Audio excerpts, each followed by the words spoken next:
All right, there we go. Denver Broncos Mile High View, no commercials, no bullshit. So you'd been sending me, Colby, what I kept calling propaganda from the state-sponsored platforms, showing that look how hard Peyton's working, and Elway, where is he? He's not. He's just a fly on the wall. He's nothing. Don't pay attention to that. And I kept saying propaganda. I kept saying propaganda. And so, this is the thing. In my opinion, following Elway's orders to go to North Dakota, why I don't know, because Sports Talk Radio told him to take a look at Trey Lance. And if I was to suggest anything to Trey Lance, I would say, please do not be lured by quarterback serial killers and be mesmerized by these orange and blue chainsaws with blood dripping off of them. Actually, it's not just the Broncos. The fact that the Seattle Seahawks are going there too makes no sense. I mean, are you actually trying to piss off your quarterback? If you're the Seattle Seahawks, are you really trying to piss him off, Russell Wilson? I mean, why the hell are the Seattle Seahawks there? Now, you know what would really I would be totally impressed with is if the Denver Broncos went to this North Dakota Pro Day, excuse me, and drafted in the 5th round a offensive lineman, tackle, guard, whatever, and he turned out to be an All-Pro, then ended up turning out to be a Hall of Famer. Then that would impress me. That's the kind of thing that would impress me, because it would tell me that we have a organization that really knows how to hone in on talent and develop that talent. I'm just seeing what I see is something similar to Cleveland, the Cleveland Browns. Trey Lance is just now just a couch, another couch. And this is I'm not trying to take anything from Trey Lance. I honestly believe that the teams that should be there is Chicago's there. They're a team that should be there. Another team is New England. Why New England is not there is anybody's guess. I think he would be a good fit for that. Also, the Pittsburgh Steelers. The Pittsburgh Steelers should get their head out of their ass about Ben Roethlisberger and start telling Ben that, hey, you retire when you retire, but we know you're not going to be around next 4 or 5 years. And if this kid is ready in the next 3 years or so, we just don't skip a beat. That makes sense to me. The Denver Broncos going to this makes absolutely no sense when you got a guy you're trying to develop. It makes as much sense as the Seattle Seahawks going there, in my opinion. So is George Payton just a puppet of Elway? Are we starting to see Elway's hands slowly going up into George Payton and the mouth is moving and, he's saying all the right things, but the body is doing something else, and we're back to Elway as usual. But what do you say? I think that this is a correlation that will always come back to Elway because his presence is still there in the building and he's still the man in charge. People like to say that George Payton is in charge, but people like to forget that Elway holds the title over George Payton. Now, when I was going back and forth with a guy in the comment section in the last video. Oh, we need to move on from Locke. We need to get a quarterback. Okay. When it comes to this Trey Lance thing, if you were the Buccaneers, if you were the Indianapolis Colts, and you were there and you didn't have Tom Brady or Carson Wentz, that makes more sense than coming to Denver. When it comes to the Trey Lance thing, I think that George Payton was told by Elway to go there. I do not think that George Payton wanted to be there because if you watch the pro day, he's in the corner by himself. he's not up close and personal. If the Broncos were fully invested in the Trey Lance, they would have been full up there close and personal, like Urban Meyer with the Jaguars, Trevor Lawrence. Sorry. So I don't want Trey Lance here because he's just going to be another quarterback in the graveyard of quarterbacks that we've had over the past years. Paxton Lynch, Case Keenum, Joe Flacco, Drew Lock, Trevor Simeon. The list goes on and on. Chad Kelly, even. People don't like to remember him, but he was a graveyard killer. So this whole thing, they went to the pro day of Trey Lance. This was an Elway move. This is not a George Payton move. That's my opinion on it. Yeah. When I see Trey Lance, I posted all the breakdown, the film breakdown. I don't see a big enough jump between Locke. I don't see an Andrew Luck. I don't see a Peyton Manning. I don't see Dan Marino. I mean, I don't see, and I'm not taking anything away from him. But what I'm saying is the jump isn't there. What I see by this is just it's Elway. This is the deal. Trey Lance was compared to Josh Allen. And I think that's all it took to get Elway's attention. I think that's why I think that this has Elway's fingerprints all over it. Because I think that I believe very strongly that Josh Allen thing is a really sore spot for Elway. But my advice to Elway is take your head out of your ass and show that you can actually stick with something. Show that you can develop this guy named Locke. I don't think you gave him a fair shot. I think that instead of worrying about Trey Lance, maybe you should start rebuilding the offensive line. You should have probably also got a coordinator that can actually handle pass rushes, knows how to change plays so that you don't have free runners. I haven't seen, one thing I thought Trey Lance, I actually was watching his offensive line.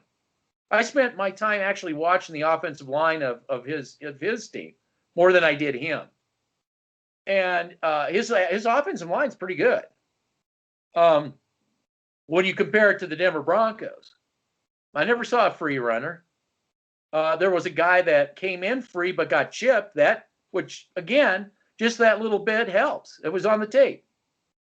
So again, it's just a cycle that just keeps repeating, and it won't end until the front office is free of this feel-good fan that's John Elway. I mean, he's basically the same thing.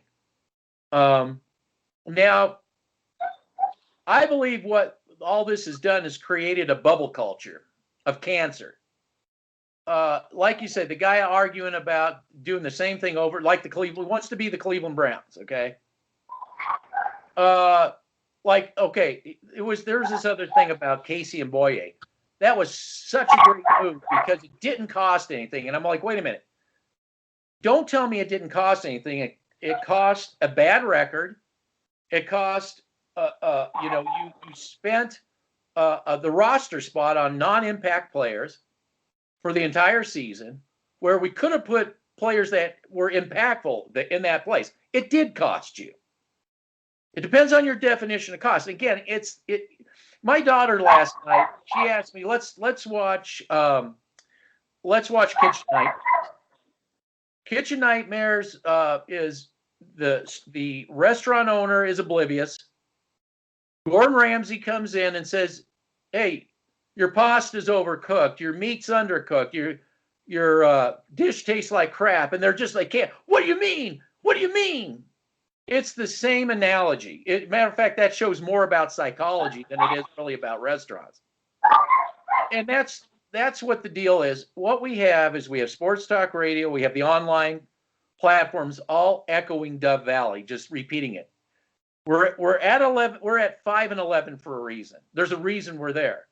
So when we come in and say something like Casey and Bouye, don't pick them up. No. Against all these people that sure led that. Then say, "Oh, it was such a great decision." When you could have had impactful players, that's cancer. That's cancer. You're bringing in cancer. I wanted you to break down film of Draymond Jones. I know you get busy and there's things that you got to do, because I wanted to show that there's conversations like they couldn't believe, and I think they're being honest. They couldn't believe Bronco fans would say anything bad. Again, Gordon Ramsay goes in the restaurant, says your food is crap, right?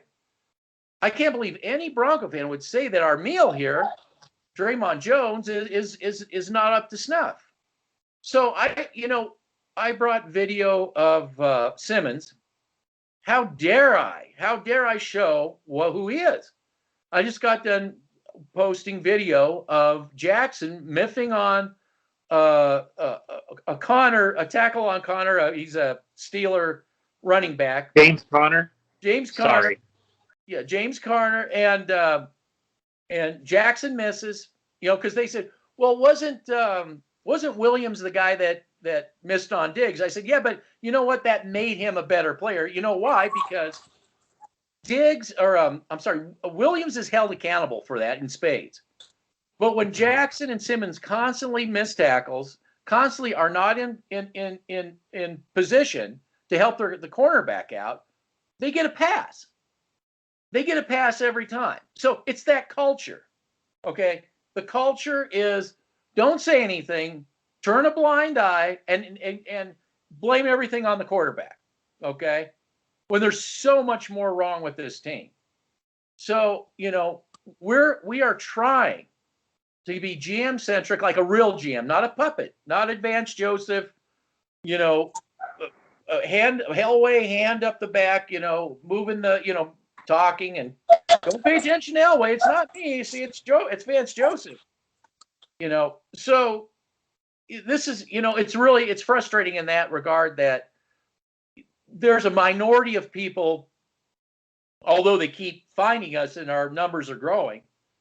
Mm-hmm. But it's really, it's hard to get around the cancer culture of, let's go kill another quarterback. So right now we are talking about Justin Simmons and this whole situation with the cancer culture, correct? Just so I can make sure about that. So I want to talk about this because I have a lot of issues with what a lot of people say when it comes to how to build an NFL team, and I think this is a part of the cancer culture that we have encompassed as Denver Bronco fans in Denver Broncos country. When it comes to Justin Simmons and Kareem Jackson, these guys aren't top. Those two guys are on a top 5 unit. I'm sorry to burst your bubble, ladies and gentlemen, but we have film on this.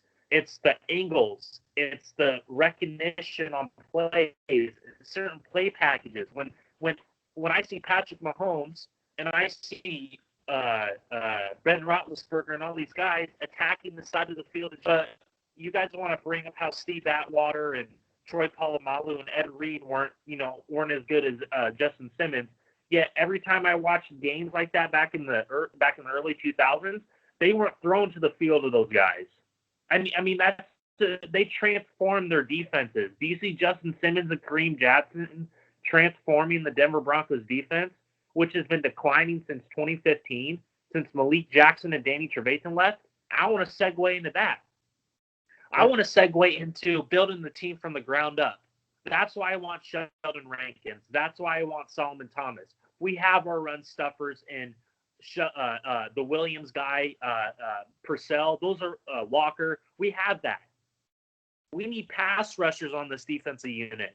You're gonna sit there and tell me that Bradley Chubb and Von Miller are going to be able to get 30, 40 sacks apiece? Yeah, they're not going to be able to do that if they don't have any interior pass rush. You go back and watch the Super Bowl in 2015. Who were the unsung heroes of that defense? It was Malik Jackson and Derek Wolfe, because they collapsed the middle of the defense. We don't have that anymore. We haven't had that since Malik Jackson. The push was right into the quarterback's face, even when against Tom Brady. The push was up against his face, right into his face. Yes, and when you're a quarterback, you're either going to go to DeMarcus Ware or you're going to go to Von Miller or you're going to go to Shaq Barrett or Shane Ray. That's what helped those guys. That's what helped those guys back in 2015. It wasn't Von Miller and DeMarcus Ware. Granted, they're phenomenal players or great pass rushers. But I guarantee you, if you Butler, it's probably Malik Jackson and Derek Wolfe. I guarantee you he would tell you that. Von Miller isn't stupid. He doesn't even want to be in Denver anymore. Yes. We'll get into that. We'll get into that too. Is there anything else you want to say about that? Just the cancer culture, I just think is absolutely ridiculous and sick. Because I'm trying to provide you people, and it's like, oh, well, it's only a few plays. Yeah, I'm not one of those guys where I'm going to show you highlight reel film. I'm showing you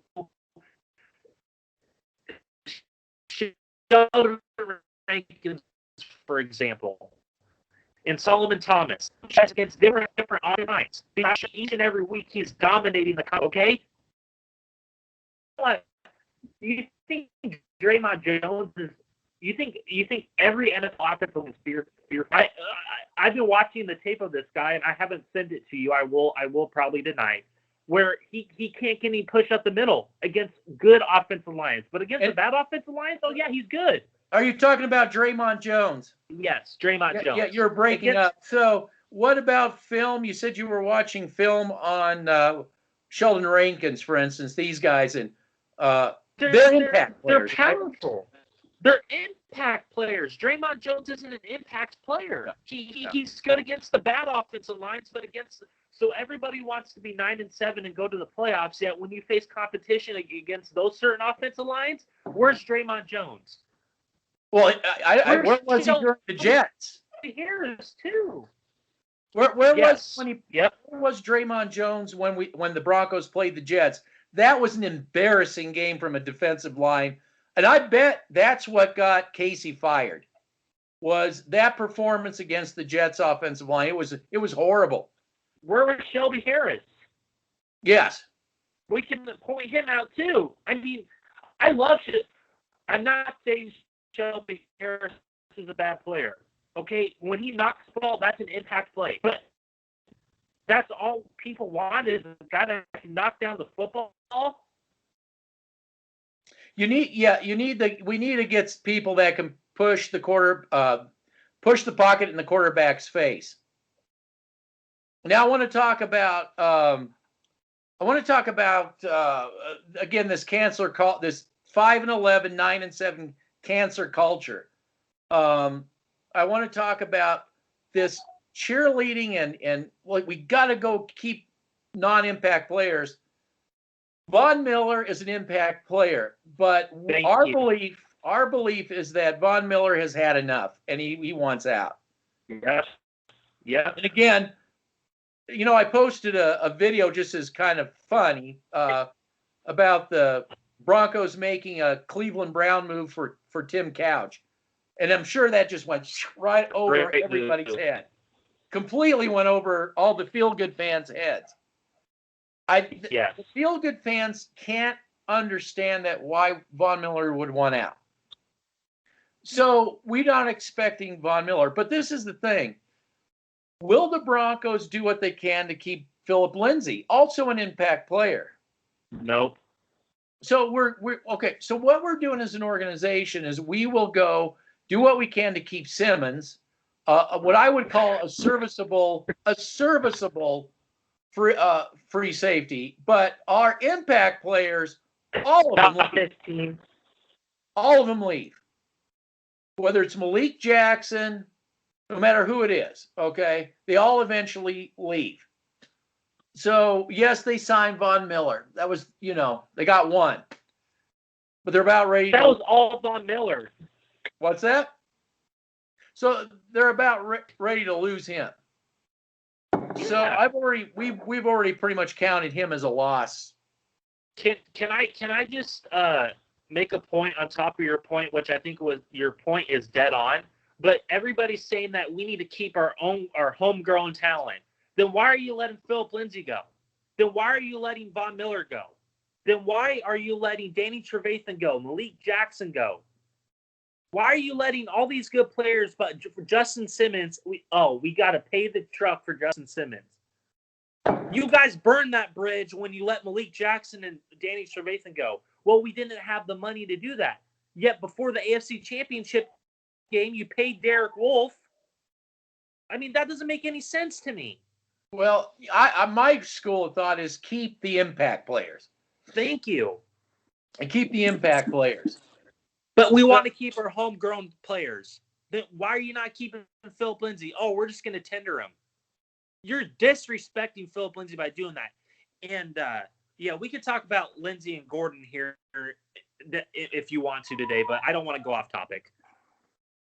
Well, yeah. Well, I want to see how this plays out. Yes. I would say that Lindsay's probably had enough. And he's probably he's got enough on tape to get away from the clown show. I think honestly, just the fact that the Broncos would even go to North Dakota is just a slap in these players, face of trying to get the Broncos, these homegrown players. Well, I guess Locke would be a homegrown player, wouldn't he? Isn't Locke a homegrown player? Isn't that part of that homegrown? Are we, so my question is, why can't we be the team that... That's a slap in the face to Drew Lock. I think he is a homegrown player, but it's a slap in the face to Drew Lock. Yeah, so why is it that we can't... Well, it's cherry picking their homegrown. It's, it's like, let's not replace Josie Jewell and Alexander Johnson. No, let's not. Yeah. So again, it's just a culture that needs to change. We are Cleveland Brown. We are the Cleveland Browns of the AFC West. I just want to make this point with the whole Trey Lance and Drew Lock thing real quick. You're slapping Drew Lock in the face because he's busting his ass wanting to get better. Yeah, everybody wants to move on from him. You know what? I hope Drew Lock comes back and proves all you doubters wrong. I am a huge fan of Drew Lock, but I'm not going to talk about the quarterback 7 days a week. I'm not going to do that because as a GM mindset, it's bigger than the quarterback. Okay, you need to build the foundation up. Okay, that's what I've been preaching for 5 years. Well, that's my problem. My problem is not about whether it's fair or not. Well, let me put it back. I guess it would be, but I'm not what you would call this Drew Lock fan. But what I can't understand is you've done everything, in my opinion, to hurt his development. Hurt his development. You ignore problems that's associated with the position, whether it's keep building the offensive line in real terms, not in, terms that we cherry pick and want to see.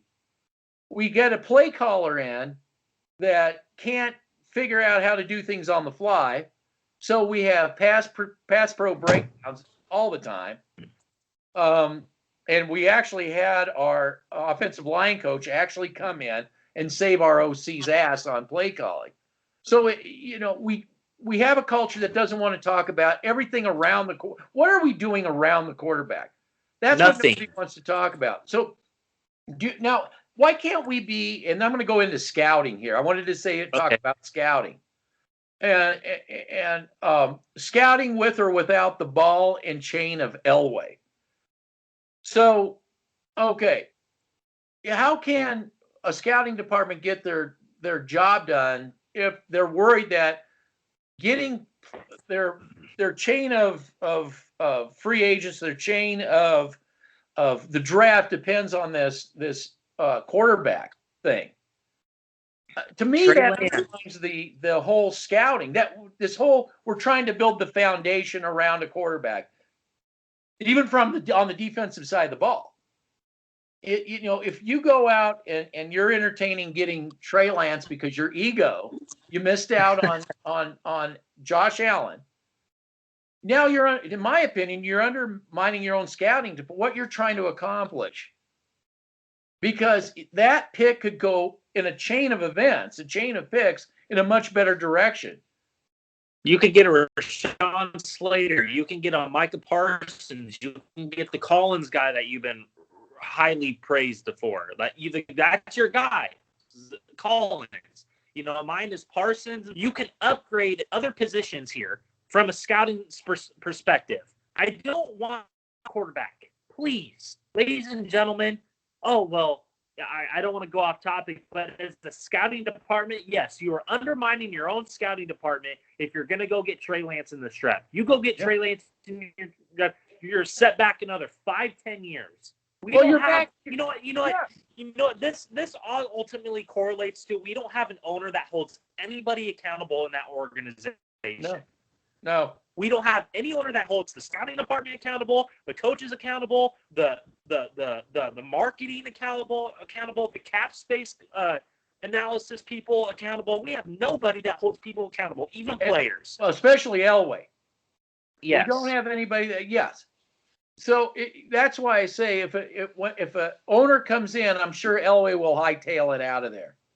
That's why why do you think he went up to the higher position for one more year? Because he knows that we're getting an owner here soon, and he doesn't want to get fired. That's the whole reason he's doing this. Oh yeah. But it wouldn't take an owner long to figure out what's going on here. You can bullshit feel-good fans all you want. You can bullshit feel-good fans all you want, but you're not going to bullshit somebody who's reaching in their wallet, paying. That unless the guy's a real idiot or gal is a real idiot, okay, you're not going to bullshit that person. I'm going to be up everybody's ass finding out what the hell is where's my money going? And so yeah, it's to me this whole Trey Lance is the white flag going up, saying we can't develop. We absolutely can't develop. So you're saying you can't develop a quarterback. Now you're going to go out and get a quarterback you have to develop. It makes no fucking sense whatsoever. You know what also doesn't make – I think you were the first person – I think that, yes, they have waved the white flag when it comes to the situation because I ultimately believe that they don't have a scouting department, that everybody says that it's a top-notch scouting department. And I don't know where people are getting this from because it's not just the first round, it's the later rounds where these guys are playing on other teams succeeding. Yeah, we can't. It's not just the quarterback here. We can't develop any talent when we draft. We have to. We had to let Chris go. He was an undrafted free agent. This correlates into scouting. And I know that if I'm going off topic, let me know. But we're talking about scouting, correct? So I don't go off topic. Yes. Okay. So you're telling me we can't draft. We can't develop a quarterback. It took you 3 years to develop Garrett Bowles. It took you 3 years to develop a guy that was around 3. You had to get an offensive line coach to get in his face. I've brought this up many times. Dalton Reisner. Okay, you know what? Dalton Reisner, I get where you're coming from. But I thought the second half of the season he played well. The first half he didn't. That's just my opinion. That's just my opinion when it came to running the football. He was so much better, but not pass blocking sense. Lloyd Cushenberry, I mean, this guy was getting pushed back, letting up free runners left and right up the middle. And you're paying Graham Glasgow a whole bunch of money. You can't move off them. And you have Payne Moody, who I'd rather have over Graham Glasgow. So these are just examples. Isaiah McKenzie's another example. Isaac Yadam. People don't like to remember him. He's starting for the Giants, and he's doing good there. We can't develop these certain players, but that's what I don't understand. No, they're again the Broncos. I don't know. They these people don't seem to realize the Broncos are a 5-11, and they're not 5-11 because they're happy that they're 5-11. I don't think that they know. They're happy that they're 5-11. We're just a quarterback away. Quarterback. Go get Trey Lance. He can transform. He has the body build. He has the flair. He has the flair. You guys said that about Drew Lock. He had the flair and the moxie. It's all the same thing. It's all the same thing. If they can't kill Deshaun Williams, of course that would I guess if you brought Deshaun Williams, it'd probably be the hill they'd die on. It would force them to start looking at all the other positions. Yeah, because it would be their hill to die on. Trey Lance doesn't, do exactly what they say because the organization isn't where, well, we know it's not there. Then it's all going to be his fault. And we just do this over and over and over again. It's insanity. It's the pure definition of insanity. Absolutely. So bubble culture, retaining again, they don't like retaining those non-input. Oh, stats versus film. Okay, this is the next one, stats versus film. You bring this up all the time. You say, and that's what I noticed. Here's the thing about stats. Stats are great when you want to bullshit people. That's what stats are for, because stats can be anything if you don't have context behind them. So that's why I say I wanted to see Draymond Jones, because, against lesser offensive lines, sure, his stats could really look really good. But then when you put him up against the Bucks, the Steelers, the Jets, you put him on against Bills, Kansas City. Yeah. Okay. Where is he? Maybe the Raiders, too. Maybe even the Raiders. Yeah, Raiders.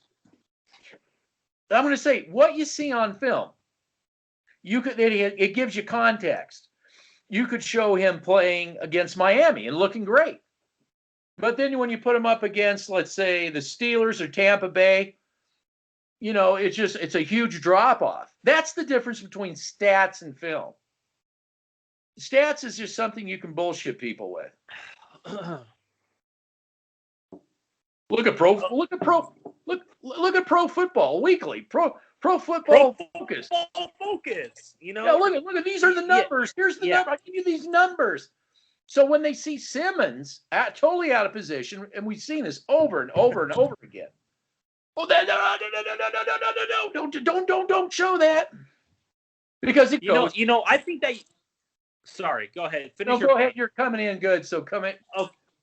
Okay, so just to expand your point, so we had I sent you a YouTube video of Tim Jenkins for a state-sponsored radio from the Denver Broncos headquarters was actually doing something that me and you've been started doing. They had to copy us, but I'm happy that they're doing film.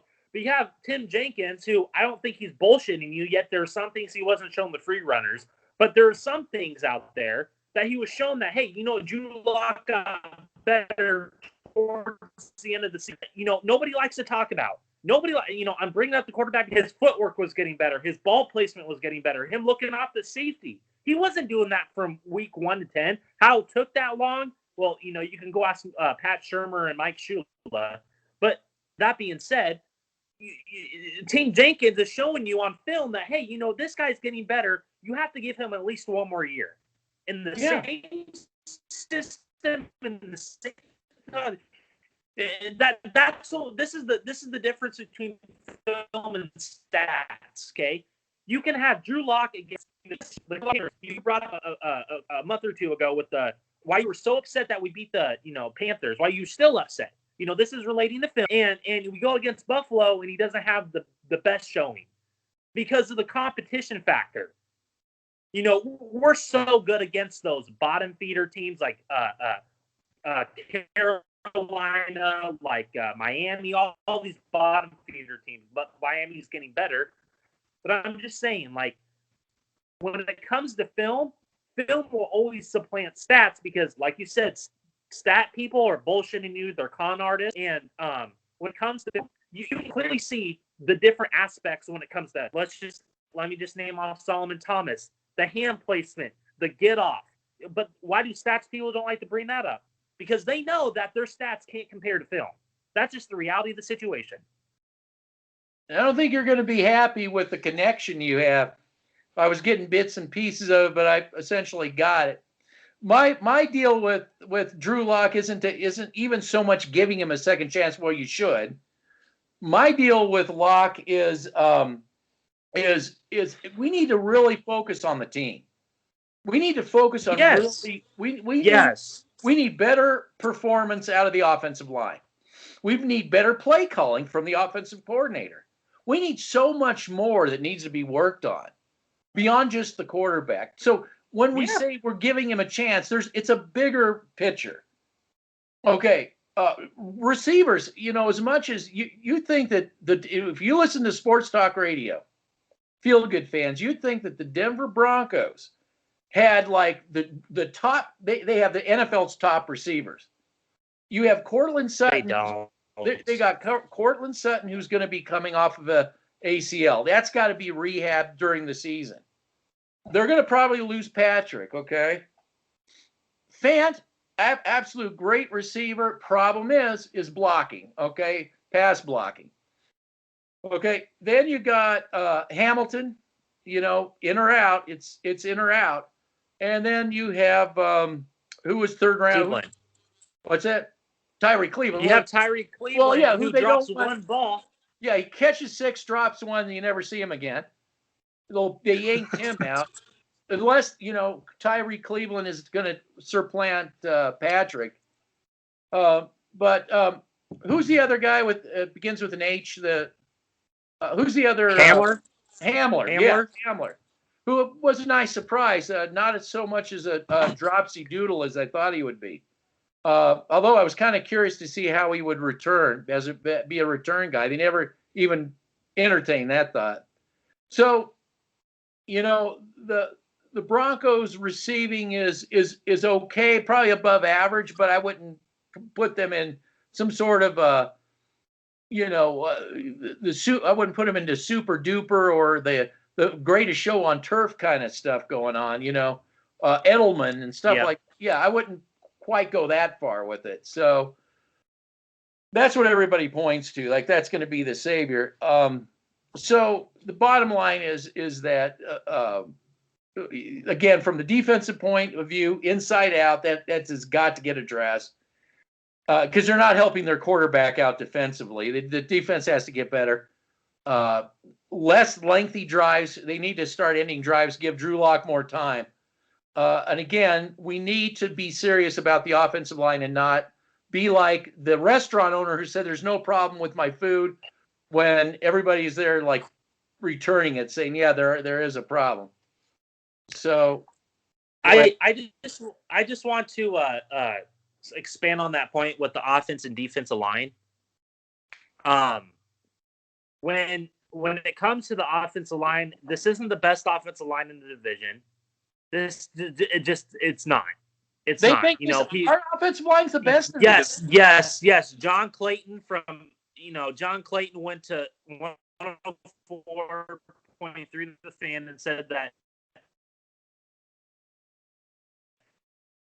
this could possibly be the best offensive line, and it's just the reality of the situation. Okay, you totally cut out and dropped out. It's not with my Wi-Fi. Someone was calling me. Okay, so talk about John Clayton again. He said that the offensive line is possibly the best offensive line in the division. He wrote an article on it. Well, if you wanted to damage the Denver Broncos, that's exactly the article you would write because John Elway and Dove Valley would actually agree with that, and Absolutely. That's how you throw a wrench into the Denver Broncos. They will believe that. They will believe that. And I'll say this, that some of the problems with the offensive line had to do with Shermer himself. Yeah, because okay, yeah. See, that's something too that people don't like to talk about. But me and you are the first people to bring it up. You know how the problems with his it's not just it's the scheming with the offensive line. Okay, whether that had to do with Munchak because he's the offensive line coach or it was Pat Shermer. But my goodness, I mean, you look at all the 5 positions on the offensive line. They were out of position a lot, letting out free runners left and right. Not leaving an extra blocker. That's offensive line and offensive schematics. That's offense 101. But Pat Shermer can't get that through their head. Now, what I believe in. Sorry, I'll let you go. No, you said what you believe in. What? I believe that you build a team from the inside out. I've been preaching that for 5 years. Okay, you build it, you build the team, and then you put the quarterback on top. Okay, that's how you build an NFL team.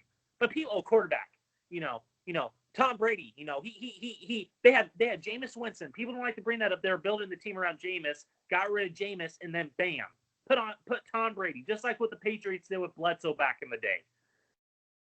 Yeah, well, you had Oakley Dokley Stokely saying how everybody on Tampa was such a chump, but then he goes and talks about the linebackers and that in a moment of truth talked about how great they'd been and how they've been building them up and throughout the years and that and their impactfulness on the outcome of that game. But I wanted to say that I showed a video. We were talking about schemes, and that was of Fant, and it wasn't that Fant. It was how it was drawn up. Fant didn't even bother to throw a block and runs 40 yards, and lets his defensive lineman just tee off on lock. That's just inexcusable play calling. That's where I got into it with Mr. Highlight Reel. You cannot scheme like that. You cannot just. Not only are you sending a guy out untouched, you send him out like 20, 30 yards. You can't do that. You can't. That's not. It's just inexcusable play design. You would and his back. You set the play up where his back is completely from that. And as you saw, you got two defenders around this guy. Why would you just throw the ball without processing that? It would be reckless to just throw that ball. And I showed that film, and it really just bothered me that was getting a pass. So yeah, there's so much going against Locke that on multiple levels. So, again, it comes down to why are we focusing on Trey Lance? Oh, maybe because Clayton says our offensive line is great. That wasn't a problem. Well, we all saw it was. We have our own sports talk radio offensive lineman saying that a Reisner average and the center, no, not good. Glasgow overpaid an average, and then the right tackle and right tackle is anybody's guess. How in the world could John Clayton even remotely say it's one of the? Can you imagine the slap in the Chiefs when they have their full offensive line in healthy? The Raiders, well, of course, maybe you could make the argument with the Chargers, okay? Maybe in that regard you could make an argument. But with the Raiders and the Chiefs, no. And with the Chiefs' healthy offensive line. Well, I think we also have to talk about that the Chiefs did release Mitchell Schwartz and Eric Fisher. Both are really good tackles to free up money because they had to overpay for Patrick Mahomes, give him $500 million, which I think that's an ultimate indictment on that this team is going to start crumbling soon, very soon. I like the Chiefs scouting department, I do, but when you're paying $500 million to a quarterback, you're going to have to make tough decisions, and they had to release Mitchell Schwartz and Eric Fisher. Yeah. Well, how long has Schwartz been around? He's pretty old. I think he's 31, 32. So he's up there. And what about the other guy? 29, 30. So he still has a little bit left in him. Yeah. Yeah. What position is that left guy tackle? Play? Left tackle. Eric Fisher plays left tackle. Yep. Okay. Well, maybe he'll be fine on somebody else's team. No. He should go to the Colts. They need a left tackle. Well, Schwartz may be a little over the hill, but do you think you could get him on a discount? No, he's injury prone now. I don't want him. Yeah. Well, we get another hot tub time machine. Yeah. Yep. Get another. Yeah. So he's getting up there. And I just want to bring this up because we're talking about the offensive line, and I don't want to go off the topic, but we're talking about both lines of the scrimmage here. With the Tampa Bay defense, people don't recognize how good Vita Vea is.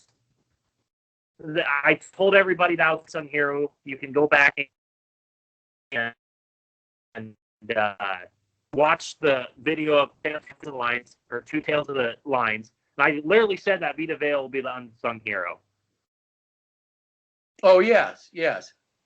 And he can eat up 2 blocks. And that's what made Jason Pierre-Paul and Shaq Barrett eat against Patrick Mahomes.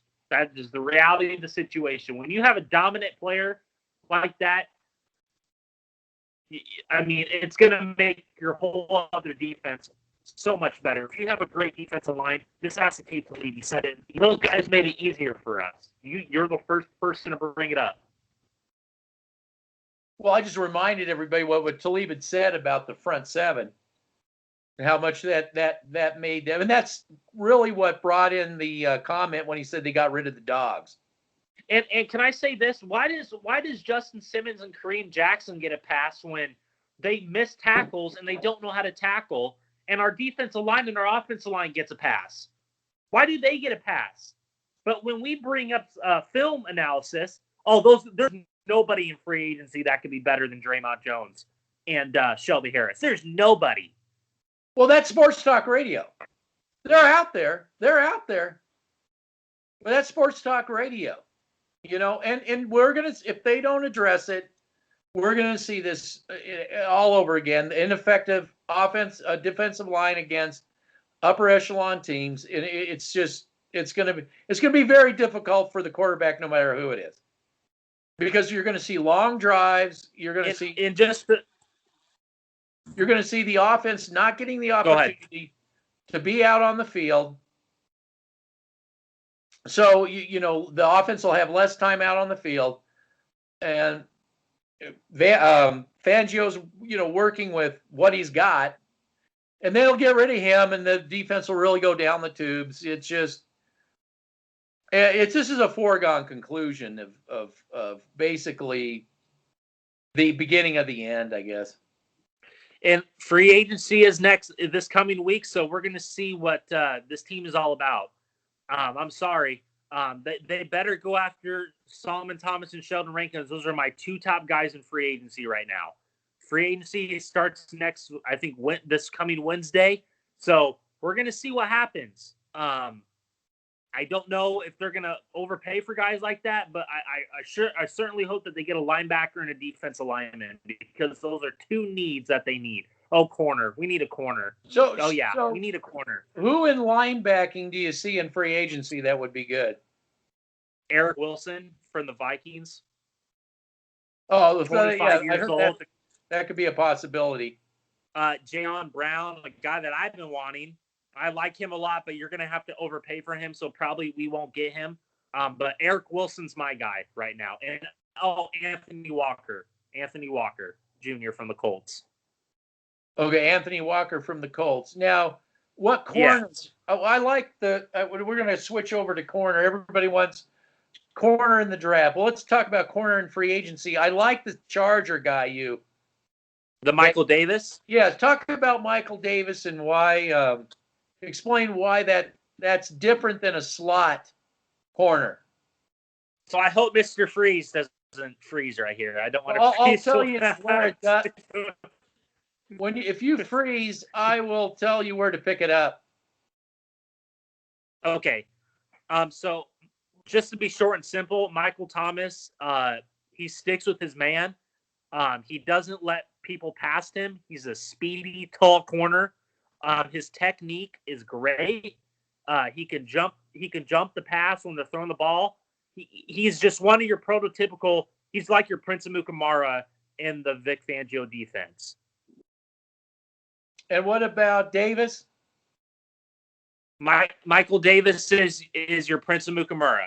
He doesn't let people past him. He is a guy that keeps up. Yeah, he's the guy that keeps up with his man. He can jump routes. He's very intelligent and smart. His technique, his hip fluidity is on point.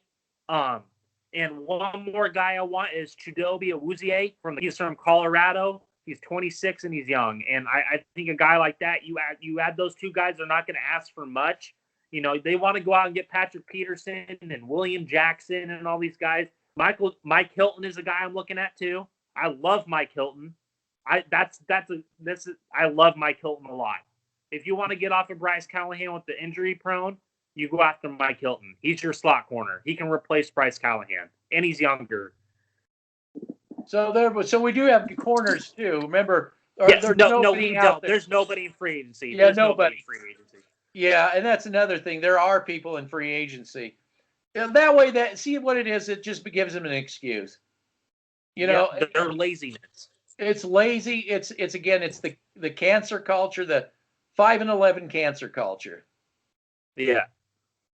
Yeah. So yeah, I definitely concur with that. So next week is free agency. We'll see how that goes. I think it'll tell a lot. It will dictate exactly how this draft is going to go. And that's why we do. I think it'll dictate how George Payton runs things. Sorry. I don't know about that. I think it's going to dictate how the direction Elway wants to go.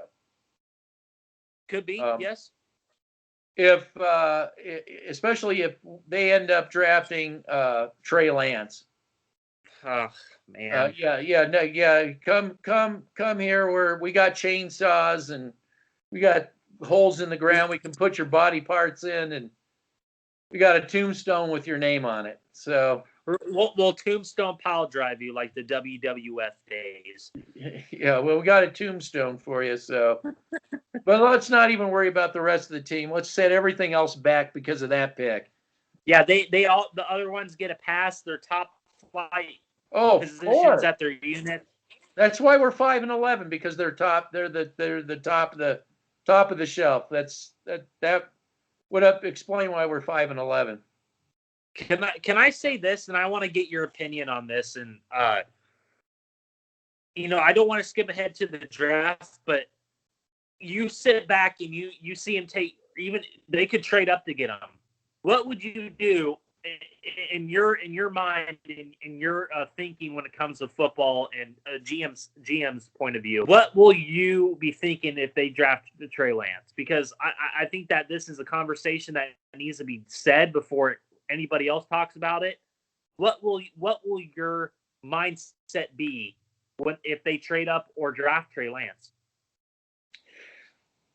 Well, I think just drafting him, period. Trading up, again, it's just, anyway, either way, it doesn't make any sense to me. You, as an organization, have a guy you can, A, build around. B, you have a lot of problems. What it really tells me is that you haven't recognized your problems. Your problems aren't the quarterback at the moment. It's everything else around it. That's why Clayton is blowing smoke up your ass, telling you how great your offensive line is, when even Sports Talk Radio's own people are telling you they're not that. The film surely shows that. Your defensive line can't push the pocket. Your linebacking is subpar, quite frankly. You admit that you need a corner, right? You out there, you admit you need a corner. So what are we doing? What are we doing? And well, let's say, so when everything breaks down around Trey Lance, it'll because we saw the film, it was broken down. He doesn't make always great decisions either, because he's a young quarterback and he's going to have to go through again what we just got locked past. We got locked past a lot of things. Now you may say, well, his footwork's already better. Well, is it? I mean, Locke has been working on footwork, so are they on even ground? You know what I'm saying? Which is, why are we going there? It's just like we have so much that needs to be done. So if it happens, all I'm going to say is that it's just more of the same. It's Cleveland. It's the Cleveland Browns show is what it is. It's the Cleveland Browns show. And just to okay, you're breaking up. You're going to have to hold on. You might as well just stop because you're completely frozen. The reason why you're saying that is it's just a continuing cycle. Okay, you're going to have to say that all again because you froze during all of it. You're froze again. I think you're going to have to get yourself a laptop or something with the camera or something with the camera on it, because it's a cycle. It's a cycle. It's a cycle. Okay, say everything all over again. Now you're coming back in. Go ahead. It's a continuing cycle. That's all I got to say. Yeah, it is. It's a continuing cycle. Absolutely. It's the same old thing. So Yep. they'll never learn to. They'll and they cheerlead every decision to this 11-5, and they'll just keep doing it. Clayton's of the world will write how wonderful the defensive line is, offensive line, and they'll just go back to sleep. So yeah, it's just a shit show. It really is. Yep. And I don't want to see Trey Lance. I just want to see if they cannot be themselves. I want to see if Elway can actually not be involved. If they go after Trey Lance, it's Elway all the way. It's Elway all the way. That's all I can say. It's Elway is still there. Well, you know what? It's gonna be the same thing in free agency. We're gonna see if it's Elway or Peyton. It's gonna be the same thing in free agency. Yeah. Let's see are they going to go after names? A bunch of has-beens, overpay has-beens. Our philosophy here is bring up-and-coming players.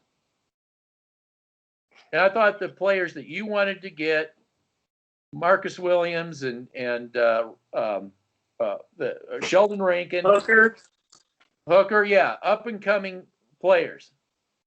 Hooker would come in cheap because, but the upside instead, like Casey, is if he, you go back to Casey type. Well, you didn't spend a lot of money to begin with, but the upside, as opposed to Casey, is if Hooker pans out, he'll be 10 times the safety that Simmons is. Yeah. But again, we try. All we can do is try to explain this to people. And then when they realize that they once again made the same mistakes over again, we can say all we've been doing since Joe Flacco, since Case Keenum, since all this was going on, Drew Lock, we've just been pointing out hot tub time machine. We just over and over and over, Casey. All we've done is said these are all mistakes you people are making, and what can you do? They're just going to continue to make them. And wonder why they're not a contender. At best, maybe they're a pretender. The best they could do is be a pretender. We were striving to be a pretender. We're striving to be a pretender, I guess. That's what I'm seeing. The way I'm seeing this organization work, the feel-good fans, they're all striving to work their way up to a pretender, not a contender. Unbelievable. Yeah. So that's it from my point of view. I guess we'll have a lot to talk about next weekend. Yes. But I think I will next week at some point. I'm going to probably have to do these on Sundays or Mondays, whatever. Sundays. That's fine. Mondays work for you too, or Sundays? Yes. I got it before both can work. Just before work. Okay. Sorry about the breakup. Maybe you can. No, that's my fault. No, it's not your fault. It's my fault. I'm gonna get it figured out. Yeah, I was gonna say maybe you can get a cheap laptop or something with a camera. I have one in the other room. I'll start using that. Yeah, I think the phone is a little bit too glitchy. Yeah, they're tracking my every move too. Well, that takes data to do that. Yeah. That takes data. So, yeah, because they obviously don't have anything better to do. That's for sure. But I'll send you that Draymond. I will start sending you the Draymond footage tonight. Yeah, I'd like to, because what I'm trying to do with that, I just want to show the difference between stats and film, and again, like Gordon Ramsay going into the restaurant, and the restaurant owner saying, "Shocked! I tell you, I don't believe you." The film doesn't lie. Maybe even throw in some Miami where he's doing good and say, here's, you can see him doing good, but here's where he obviously struggles. He's not getting penetration. He's a non-factor.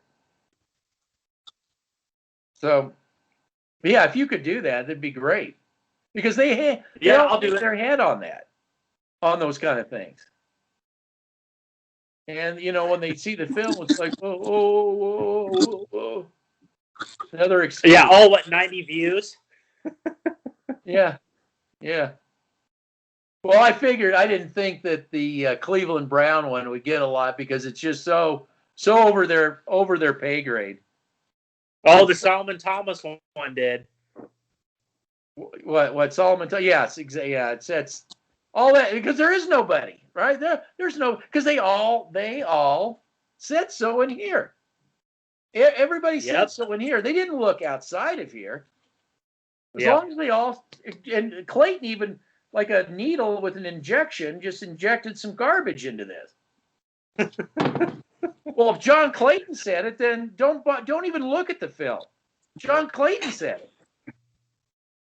I don't think I'll send you that article.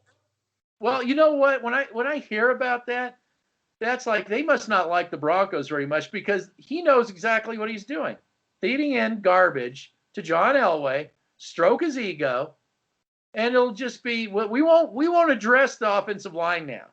We're doing, and I just always did feel that the Dove Valley felt that their offensive line was as Clayton is claiming it is. Film tells you otherwise, but Hot Tub Time Machine being a no-show and everything else, Wilkinson getting burned is like he did back in Case Keenum's day. These guys can do a decent job with the run, but they don't have guys that can do both, run and pass pro. That's what we're looking for. So anyway, Payne's spending too much for Glasgow.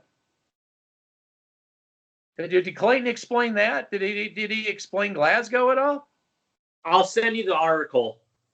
Okay, I'd like to tear it apart. You're gonna love it. Oh yeah, I'm sure it's a nice work of fiction. All right. Anything else now that you're coming in loud and clear? It's time to go. Yeah, because I know I'll be Mr. Freeze again.